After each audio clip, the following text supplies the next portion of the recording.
All right. We've managed out some technical difficulties as I like to keep it interesting by just forgetting pieces to make Brant's job more interesting apparently as we travel. Dude, congrats on the Rogue Invitational. Thank you, my man.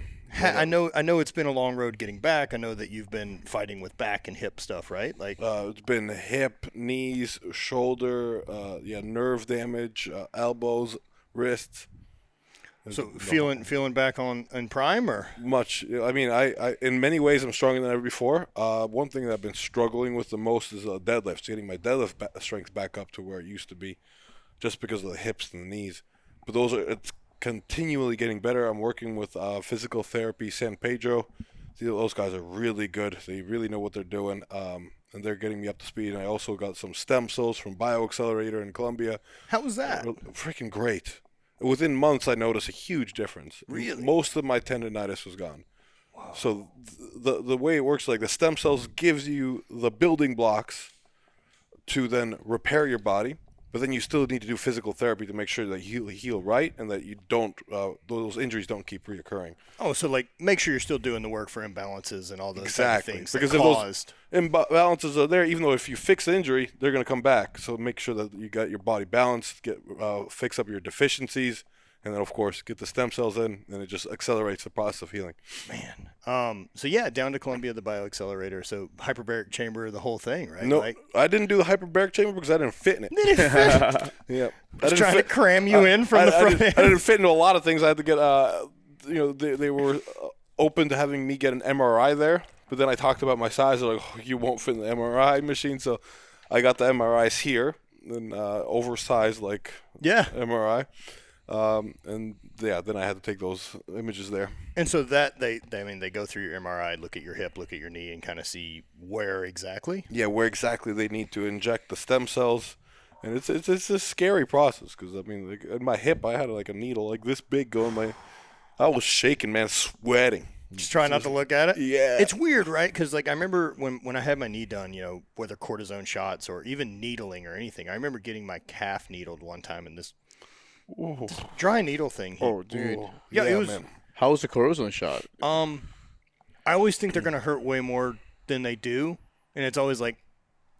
Yeah. And then it's just a weird pressure more It's than the it's gross feeling. It's the idea that gets me more than the actual feeling.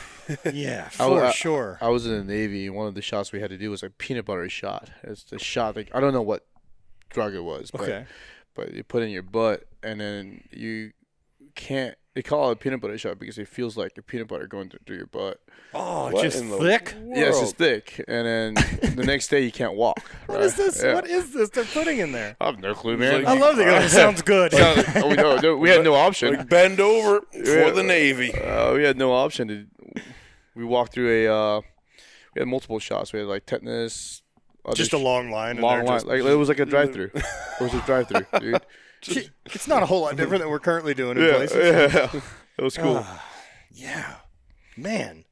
So, any more banged up stuff, or would you go back again to? I mean, is that like a recurring thing? I plan to go back because I mean it was profound how much better I felt, and they suggest not going more than once a year. Mm-hmm. So after a year, I want to go back again. So, Okay. Yeah, my plan is to go in the summer. So now, basically, this is general maintenance as part of the career forward. Absolutely. Yeah, I mean, who knows what type of mileage that could add to a career, For sure. right? Like, I mean, even if it's an extra, 3 years, That's all I want personally.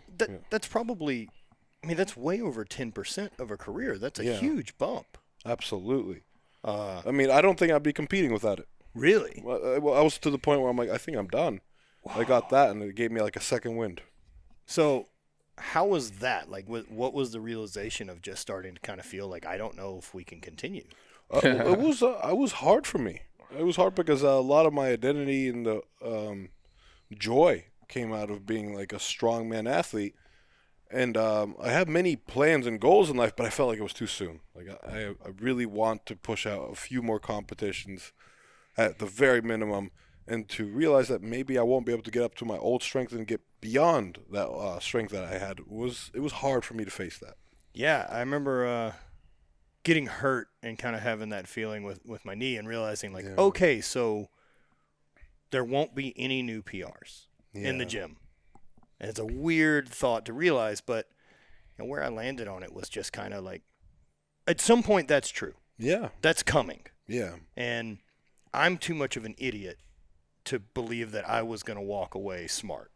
Like, I know that I'm leaving on my shield, man. Like, I know that I'm going out because I have to leave, not because, like, that's enough. I will happily change. That's the thing. That's my goal. My goal is to leave it in that, all right, I'm done, guys.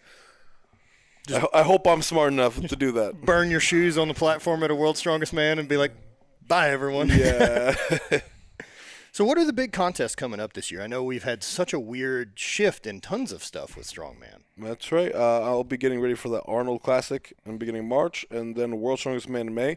And after that, I'll see where my body's at. I really like this rhythm of going hard and taking a big break. Big break. Yeah. Define big break. Like I just took a year and a half off. Year and a half. And it was fantastic. I love that. I came back. I felt fresh.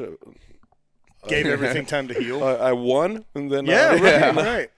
And I don't want to keep grinding and pushing myself. I'd much rather be able to hit it hard, pull back, hit it hard, pull back. If I could maintain a rhythm like that, that'd be ideal. So about 5 years ago, or so, let's call it, the year you win World's Strongest Man is what, 2019? 2019, yep. How many contests are you doing that season? We Not that many. That was not so bad. No, we did Santa Monica. We did Santa Monica Arnold's. Then took a big break. Yeah, and then World's. Songs Man. Okay. And then I did like a world record Steinborn squat in between there. Sure, a fun thing to do with just that Rogue or with the record breaker stuff. That's right. Yeah. And that was easy enough, so I felt like, okay, I could do that and not damage myself. And then we went to Wembley. And then we went to Wembley, and I was beat up. I was beat up during that. Beat up for from the training, getting ready for it? For the training, because after winning Worlds, I wanted to take a break. But they were urging me to come back to compete. And so I said, okay, fine, I'll do it. And I was limping going through Wembley. Oh, man. It's never good going in on your heels of like, we need to not make this worse. Yeah, that's right. So after that, I think 2020 I did the Arnold. But to answer your question, there was a year where I did 11 competitions. And I've never been the same since. Really? That was a mistake. You know, my favorite way I've ever heard that description of like going too far was, do you know Kelly Starrett, Supple Leopard, Mobility WOD? I've heard that. I've heard of that name, yeah. We were talking about stuff and just as athletes and how we treat our body through the different chapters of our life. And he's like, look, whenever my time's up and they cut this tree in half and they examine the rings, there's a decade of fire damage. And I'm like, yep. Yeah, someone's going to look at this and be like, oof. Yeah. That was an ugly stretch. Oh, gosh, it's so true. I especially am blown away by in my early 20s, I was able to abuse myself. Like I could like hit heavy squats and then the next day go for a hike and then the day after that do heavy deadlifts, then get drunk, then drunk. Then the following day do strongman training, hit some PRs. Looking back at that, I'm like, I had no idea. Right. Like the toll that takes. No, the mid-20s are we're very resilient. It's an incredible, made of rubber we all are. And it's like I keep hearing that through my mid-20s, like, you can't do this when you're older. I'm like, yeah, right, this is nothing. Yeah, it catches up to all of us. Oh, man.